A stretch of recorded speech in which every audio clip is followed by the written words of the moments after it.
எல்லாத்தையுமே நம்மளே ஹேண்டில் பண்ணி ஒரு மாதிரி ஸ்ட்ரெஸ் ஆகுது. ஒரு எமோஷனல் சப்போர்ட்டே இல்ல.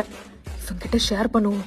காலையில எல்லா வேலையும் முடிச்சிட்டு ஆபீஸ் போறதுக்கு ஒரு 10 நிமிஷம் லேட் ஆகுதுடா. அதுக்கு இந்த மேனேஜர் அந்த கத்துறான். எனக்கு புரியுது. கொஞ்சம் லேட்டா எந்திரிச்சு போகாம ஒரு 1 hour முன்னாடி சீக்கிரமா எந்திரிச்சு போனீங்கன்னா உனக்கு எல்லாமே சரியாயிடும். ஏ மச்சான் இந்த வராரு.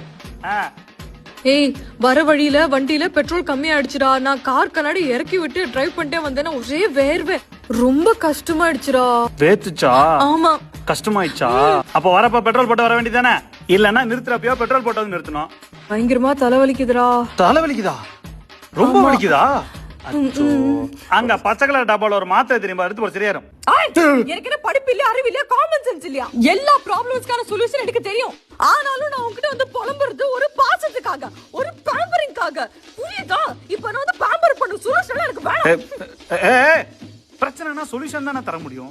இவன் புதுசா பேம்பர்